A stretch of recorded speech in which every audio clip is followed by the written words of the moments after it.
This week's best MMA bets. We're talking UFC Vancouver. I'm going to give you guys my lock of the week, my most confident picks on the card. We'll talk favorite underdogs, Degen props of the night, and then finish it out with the parlays. So make sure you guys smash that like button. If you're new to the channel, subscribe, turn the post notifications on, and make sure you share the video too. Last week, a spectacular one. Lock comes through, plus money, Mario Pinto, Savage Dog lock back on track and feeling real good about my calls from last week. And I really feel like it bled over to this week. Now, I do like some underdogs on this card, but I'm feeling a two-leg wonder. So we're going to go Savage Lock City Parlay for UFC Vancouver. Let's jump right into it. The lock of the week. Rainier de Ritter and Azamat Bekoev. I see this as the one. Plus 105 for the two-leg parlay. And two fighters that I see as locks on this card. We'll first talk Rainier de Ritter in the main event. I think that he has Brendan Allen's number in pretty much all areas of the fight. Allen is actually a pretty decent kickboxer, but without a big power threat, I see the big de Ritter being able to walk him down, get inside, land knees to the body, clinch up with him, eventually drag him to the ground and control him. And not only control him, but probably threaten with a finish. Now, when you compare jiu-jitsu levels, as far as MMA goes, yes, Brendan Allen's a good grappler, but Rainier de Ritter has high-level Brazilian jiu-jitsu, and I think that with a size advantage on top of it and being a very good top position grappler, Brendan Allen's in big trouble when they hit the ground.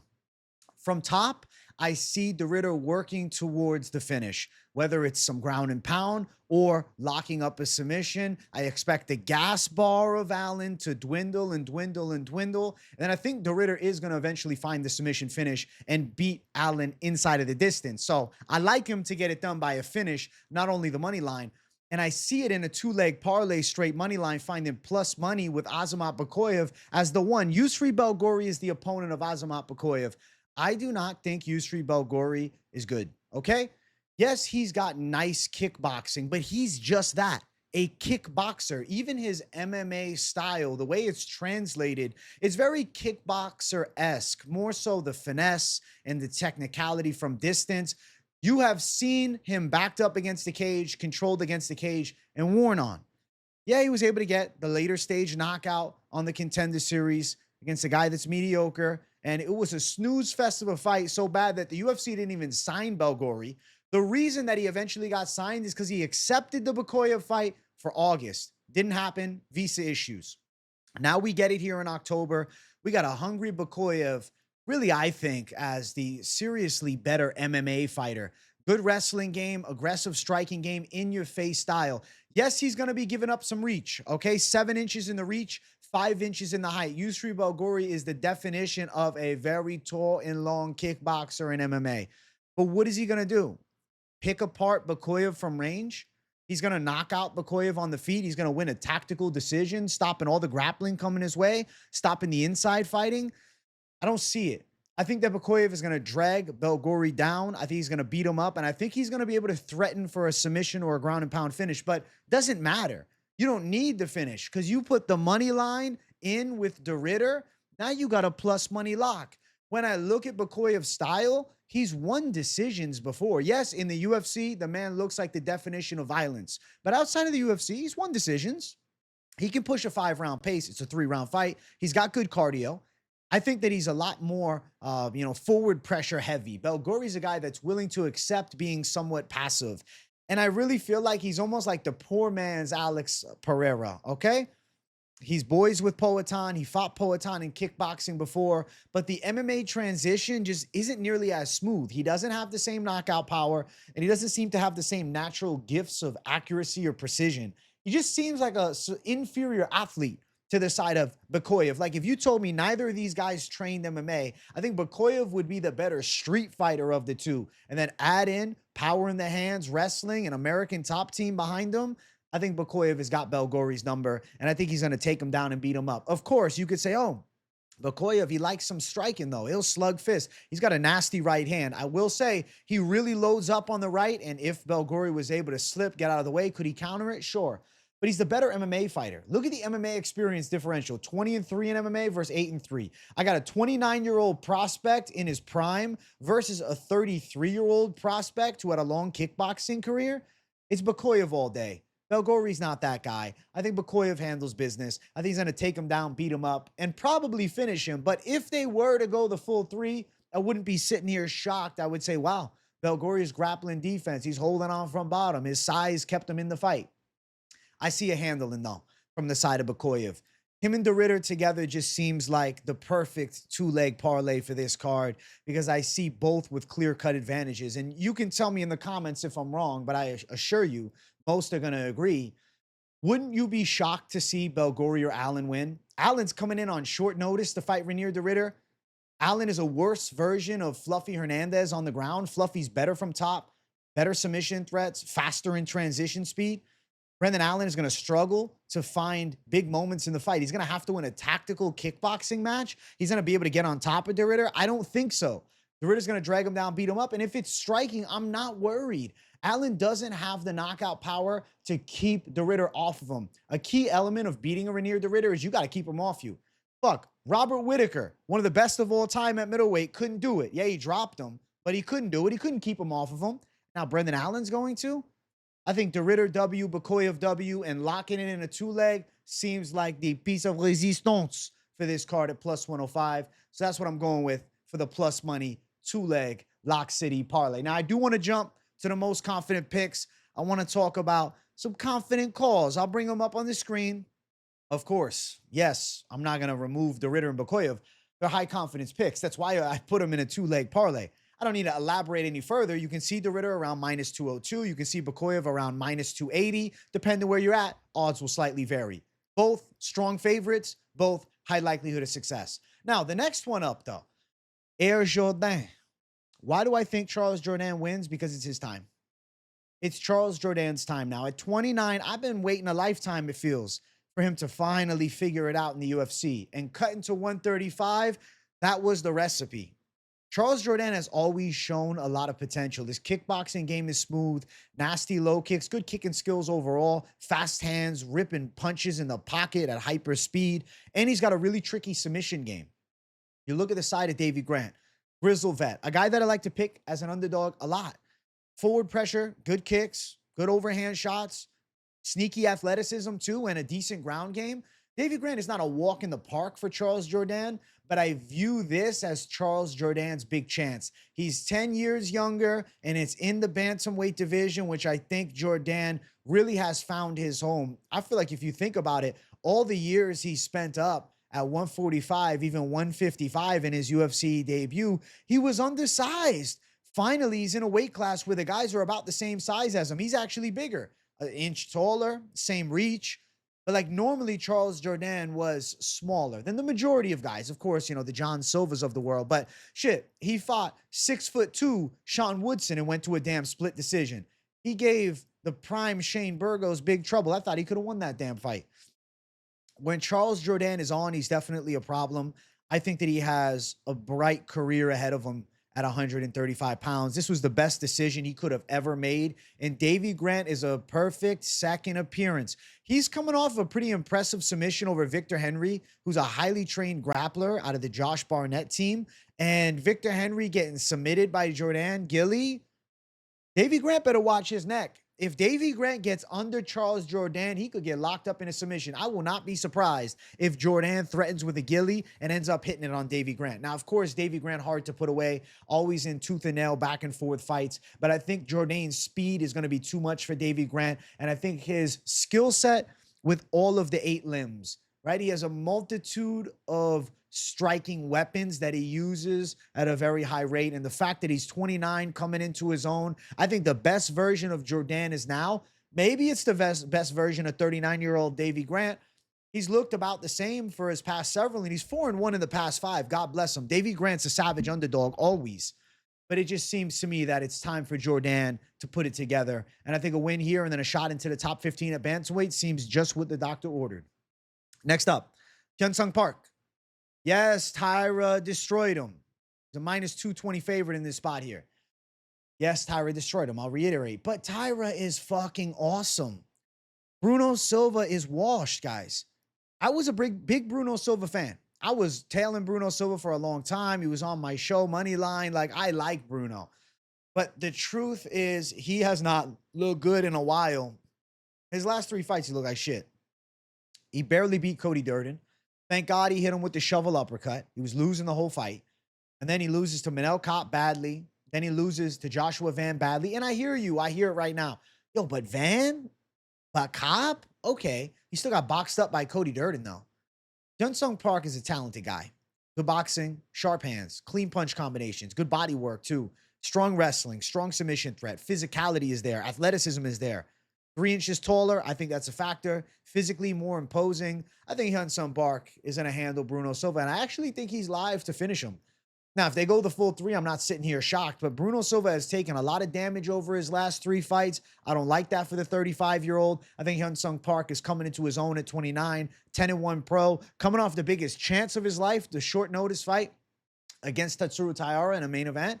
They went out and lost. He was preparing for Steve Erceg a week or so after. It is what it is. He took the chance and he failed. But this is a very winnable chance. I like Hyun Park's chances. And I said this.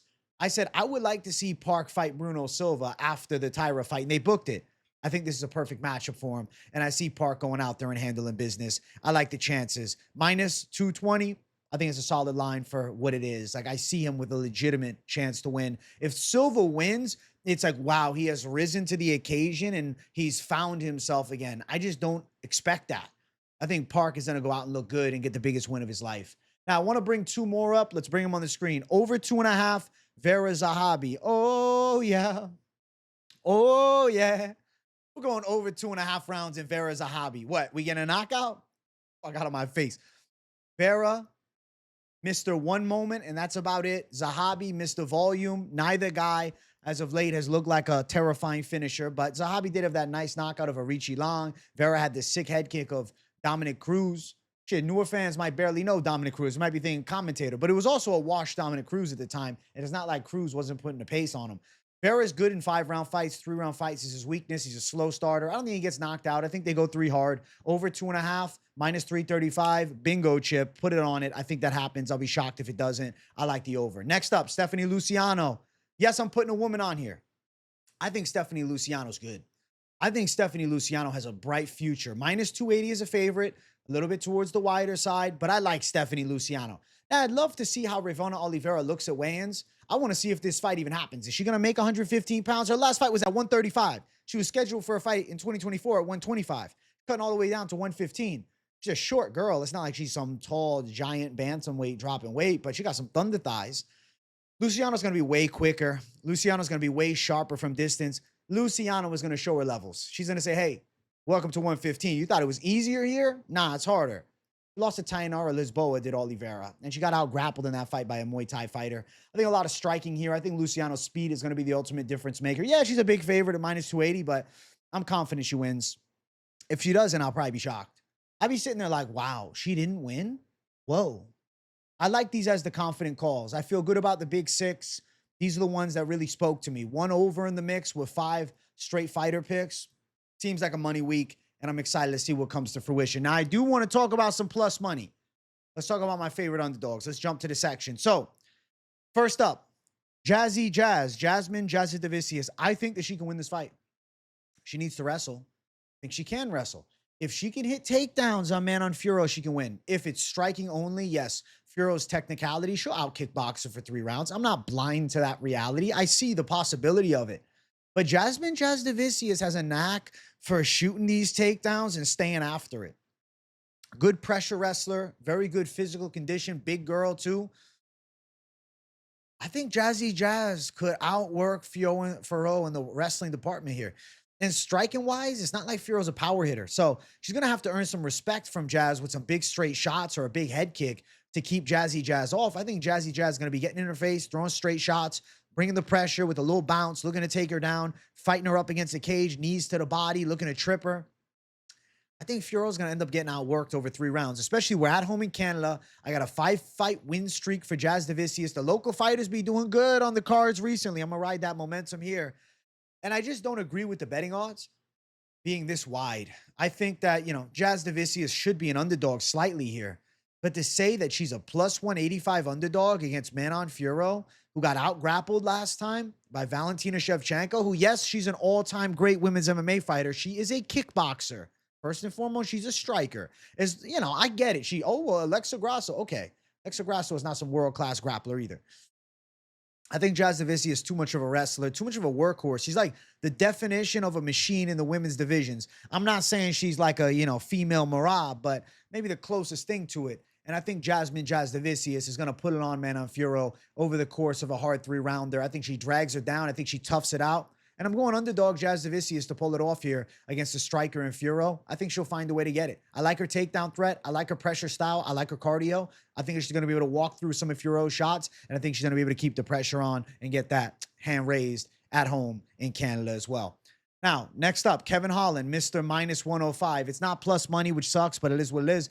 I think Holland could beat Mike Malott. I'm not sold on Mike Malott. Oh, man, he knocked out Charles Radke. Okay, that was nice. Decision against Trevin Giles, that was mid. Lost to Neil Magny. Granted, everybody loses to Neil Magny on a comeback, right? I don't know.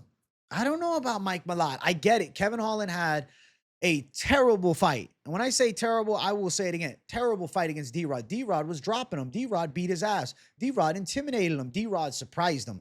Understand that Kevin Holland gave no respect to D-Rod pre-fight. He looked at it as an easy fight. And what happens when you look at someone as an easy fight? They normally tend to be a hard fight. It's exactly what happened with Kevin.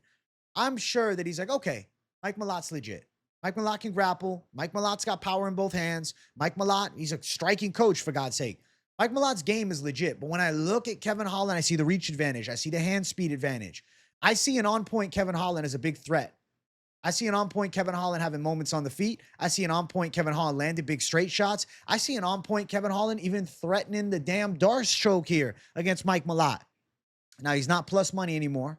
He's minus 105. That doesn't really excite me, but he's still an underdog call that I had to mention. And I think that he's got a live chance to beat Malott. Yes, it's a pick'em fight. Yes, it's close. Yes, it's going to be back and forth, but I'm going to believe in the Holland side to still deliver. I think he's got more in the tank. I don't think it's over for Kevin Holland just yet. I think Mike Malott's going to get caught with some good straights. I think Malott's going to look to grapple a bit. I think Holland will surprise him with the defensive awareness in grappling. I think Holland could threaten with the front headlock. I think Holland's athleticism will come through. And he's also bringing in a good reach advantage. 8 inches in reach, that's a factor here. It's not like Mike Malott is some 29-year-old prospect. He's 33. He's about to be 34 at the end of the month. So when you look at it, Holland's still the younger guy. Yeah, he's got way more fights. And yeah, Malott's rising in Canada. I get it. But I think Kevin Holland's hand speed is an ultimate difference maker. I see him landing good straights. I see him catching Malott with the left hook. I see Malott looking to grapple. I see Kevin Holland defending it. I see Kevin Holland bringing a good fight. I think Kevin Holland's going to look sharp here. I think he's going to pull off the upset. I'm going Holland for the W. And then this next one is actually not an underdog anymore, but I picked her as an underdog. It's Melissa Croden. It seems like everybody and their grandma is picking Melissa Croden. She opened up as a plus 235 dog, right? I picked her at the ever so slight plus money tag, plus 105.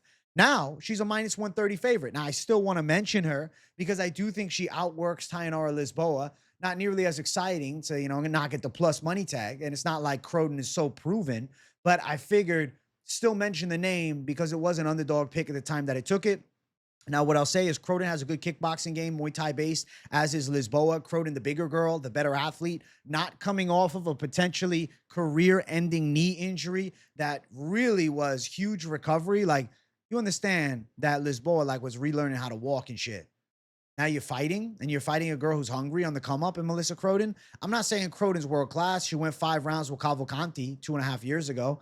She still lost, but Cavalcanti's good. Tainara Lisboa is mediocre. It's crazy to see the line flip, but I'm picking Melissa Croden. She's not a dog anymore. She was a dog, but still had to mention her in the dog section to give some respect. Now, those are my favorite dogs. I want to jump to the Degen props. Now, I'll tell you guys right now, if you're really interested in the Degen props, tune into my show tomorrow, PropAholics, which is all about finding the prop lines. Is live. We do it with the polls. You guys vote on your favorite props throughout the card, and the success rate is high. All right. Last week we had the debut episode and it was absolutely incredible. Show also was like crazy in depth over 3 hours. So tune into PropAholics tomorrow. But I do got some props right now that I'm thinking. don't think I'm going to cut you short on props just because I got the PropAholics show. I still got to do my prop section here. Simple. DeRitter to win by submission. What is that line? DeRitter by sub 2-1. I think it's likely. DeRitter inside distance. What if you got a KO? Plus 100. I think that's live. I like DeRitter to finish. Zahabi, decision. I see him getting a close decision. Zahabi decision. Currently sitting at terrible line. Plus 110. But I do think Zahabi wins the decision. I'm sorry it's not the spectacular excitement. But I will mention one Degen call that we'll talk about more tomorrow during PropAholics. Djorden to win via submission. He catches the Gilly. Plus 700. Djorden by sub over Davy Grant. Am I reaching? I don't think so. I could see him landing that submission. I could see him catching him in a damn Gilly, man. I like Djorden by sub. It's a Degen call for sure, but I don't think it's a call that like is out of the realm of possibility. Now, Danny Barlow by KO, terrible line at plus 130, not exciting, but I do think he knocks out the slow Libero, but we need to see him at 185. I want to see the weigh-ins.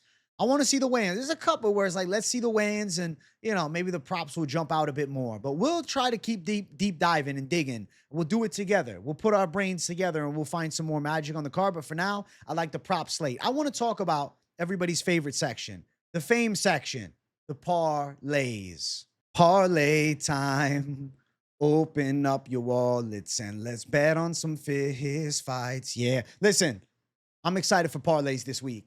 The parlays have me like a giddy kid. So let's go through it one by one, and I want to elaborate. Park and the over 2.5 Vera Zahabi at minus 119. This is the alternate. Maybe you're not feeling DeRitter. You don't want to risk a main event. Maybe you're like, yo, Belgaroui's a scary 6'5" kickboxer. I don't want to pick against him. Okay. You think Park beats an aging Bruno Silva? I do. You think Vera and Zahabi go distance? I do. It's minus 119 for the alternate for you guys. But down below, confident call. DeRitter and the over 2.5 Vera Zahabi. If Zahabi and Vera ends in a finish, I'm going to be sitting here shocked, man. I don't see it ending in a finish. I don't. I think that DeRitter is going to get a submission. I think he's live for a finish for sure. And then Vera Zahabi, it's like the complete opposite. I think either way that fight goes is a decision win. Over 2.5 just felt like such a lock when I saw it. And I'm like, yeah, you know, money line and it's wide at the minus 300-ish range. But when you put it in a 2-leg parlay, near even money at minus 105 with the main event lock and then a good main card over, minus 105 is money. Now down below, DeRitter and Bekoev, you guys know what's up. That's the lock city, plus 105. Let's do it. Down below that, I'm calling it the 3-leg money. So you're putting in the lock city parlay with the confident over 2.5. Plus 166. That's a 3-leg that gives you good plus money, and I feel like the likelihood of success is incredibly high for the 3-leg money this week. Now, down below it is the 4 confidence. You add Park in. You believe that Bruno Silva's a little past it. You believe Park's got some ability, and he's one to watch. I like the tag. Plus 277. That's a good 4-leg confident. Now, below it is the 3-leg wonder at plus 305 for a 3-leg. That's nice, but you got to believe in Kevin Holland. It's Lock City plus Kevin Holland. You have to believe in magic a little bit. Kevin Holland's going to have to be on. And his mental lapses worry me. I do worry, but when you're looking for a parlay at 3-1, we got to make some magic happen. It's possible. Down below, DeRitter, Bekoev, Park, Djorden, and the over 2.5 Vera Zahabi at plus 492. I'm calling that the big boy. Now, you might be thinking, yo, where is Luciano? Well, I want to see the weigh-in. I want to see Luciano's opponent on the weigh-in. I'm confident that she wins. I'm just curious to see the weigh-in a little bit more before loading the slate on a parlay and throwing it down for a women's fight like that. That's not good odds. You know what I'm saying? The big boy at plus 492, I think it's likely. Now, doggy style, plus 514. Lock City parlay, and then the savage dog, Jasudavicius. Plus 514, come on. That's doggy style. Down below, you're going raw. You're going doggy style savage mode, okay? DeRitter, Holland, and then Jasudavicius, plus 791. My God. That is a bit of a 3-leg wonder, huh? Is that actually a 3? I'm thinking to myself, DeRitter, Holland. Now I'm double checking. Let me make sure. Because I thought I had to have one more. Did I leave out Bekoev and it still was that? Yeah, it's plus 791. And then if you also threw Bekoev on your slate, now you're going to see the savagery down below. There it is down there. I was confused for a second. I'm like, wait a second. Those odds seemed almost too good to be true, but I guess it's because Holland is minus 105, Jazzy's nearly 2-1, and then DeRitter, not a bad minus 200 tag. Down below it is a savage play. You're going Djorden inside distance, Bekoev, Park, Holland, and the over 2.5 Vera Zahabi at plus 955 live for nearly 10-1 money. Now, down below it is what the doggy style savage and beyond is 11-1. Djorden Bekoev, Lock City, Holland Jasudavicius, 2 dogs, plus 11-15. 11-1 for a 4-leg is honestly pretty damn nice. Keep on keeping on. Down below that, the Degen savage play. Djorden, Bekoev, Holland, Jasudavicius, and the over 2.5 Vera Zahabi. So Lock City, confident over, and 2 underdogs, plus 1480 is Degen savage mode. Now I'm taking it to a whole new level with the prop Degen, okay? Djorden by submission. Bekoev by decision. Now, I do think Bekoev is very live for a finish. This is not my most confident prop, but I was looking for something that was plus 10,000 or more. Bekoev by decision would give you guys the magic. And then Djorden gets the sub plus 12,077, which is, just madness. Now, you could play it different. You could say, okay, well, I just like the Ritter by sub, and I'd rather just go the submission prop with Djorden by sub. I think Bekoev finishes. Okay, that's fine too. Right there, you still got plus 2,870. That's why I added in the Bekoev side by decision, because it adds some magic. But instead, you could go like Jasudavicius, and you'll get like plus 8,000. So still some money on the line to be had there. Let's keep on keeping on. Down below that, the lotto ticket, okay? The Ritter submission, Bekoev decision, Djorden sub, Jasudavicius, Holland, and the over 2.5 Vera Zahabi, plus 93,971. $1 is going to make you nearly $1,000. The likelihood of success for the lotto ticket may not be high. But if it were to happen and you threw $1 down, you'll be dancing. You threw 10 down, I don't know what type of dance you'll be doing. You'll be going nuts, man. You'll be looking like Valentina Shevchenko after she wins. Threw 100 down, I don't know. You might pass out. Plus 93,000 is essentially them saying this won't happen. But something's going to happen in these fights. The Ritter is going to win somehow. Bekoev is going to win somehow. Djorden is going to win somehow. Jasudavicius can win. Holland can win. And the Zahabi Vera fight is live to go over. At plus 93,971, it's pure degeneracy. It's pure, you're fucking throwing it down, clenching your pearls, and hoping for the best. But it's not impossible, right? It's possible. It's possible. I sound like I'm a damn motivational speaker. It's possible. Is it probable? No. Is it possible? Hell yeah, it is. Okay? Now, that's the parlay slate for what I listed out. But you guys know, I don't like to just give you guys the parlays and run. I like to go a little further. So W to the people that stick around, that don't screenshot and bail. All right? This is stupid, and I'm just fucking around with this. Plus 10,984,471. You might not even be able to play this in some books. How we're going to do it is simple. You're going Croden inside distance, all right? You're going Bekoev by decision. You're going Luciano and Oliveira fight to go the distance. You're going Dober, Prepolec starts round 2. You're going Barlow by KO. You're going Hyun Park inside the distance. You're going Djorden by submission. Holy shit. And then you're going Frivola Nelson won't start round 3. You're going over 2.5 with Arichi Long, okay? You're going Jasudavicius to win straight. You're going you're going Zahabi decision at plus 110. You're going Holland straight, and you're going the Ritter inside the distance for plus 10,984,471. Do I think that this happens? This would be a fucking miracle beyond miracles. I mean, shit, this might bust in the first fight if Croden goes out and fucking wins a decision or she loses, you know? But I just wanted to have a little fun and look for something crazy, and I guess this is just what happened. I went off one go, and I said, fuck it. Let me just go nuts here. Now, of course, there's better ways to parlay it. That right there is beyond lotto ticket. You're just playing the fucking lottery there. But, when I'm looking at things, and I said Luciano, you had her out for now, but I do think Luciano is going to win. So if you wanted to put Luciano in a parlay, I don't think that's stupid. I think Luciano wins. Obviously, Bekoev should win. Obviously, I think the Ritter wins, plus 173. Obviously, you guys know, I think the over 2.5 comes through here, right? Plus 255. This could be a 4-leg alternate with some chalky lines. And sometimes these chalky lines are the lines to go to. This card, yeah, I like some underdogs, but I also like some ugly lines. Now, you could have more fun. Like, I like the idea of if Luciano looks great on the scale and Oliveira looks like shit, Luciano to win inside the distance. Look at that tag. So we're going to wait for the weigh-ins. I want to see when they face off. I want to see how everything looks. But there's a chance that we could end up going Luciano ITD, and then you get some big plus money. You could go as straight, or maybe you're throwing that down in the damn parlay. Now, I went Bekoev by decision for the sake of hype, but Bekoev is very live to win inside distance. It's minus 120. He probably finishes, but no, Belgaroui's never been finished. We've seen Bekoev win decisions. He's better in grappling. He could sit on top of him for 3 rounds and get it on the cards, you know? Jasudavicius, if she's to win, it's probably submission or decision. I lean that decision side. If Holland's to win, I mean, he could end up clubbing subbing, but definitely could go all 3. I think the Ritter finishes. You guys hear where my head's at? Now, let me know in the comments what you think of the parlays. Drop a sneaky in the comments if you stuck around to the end and you didn't just screenshot and bail. But I do think that there's some nice calls for this week, all right? I'm feeling good about the parlay time. And I'm excited for PropAholics to go deeper with the Degen props than the weigh-in show Friday to finalize everything and see how these savages look on the scale. I hope you guys enjoyed this week's show. Make sure you guys smash the like button. If you're new to the channel, subscribe it up. Turn on the post notifications. You don't want to miss a thing. I got daily content on the channel, live streams, videos, and more. Keep it locked in with your boy. Hit the like button here.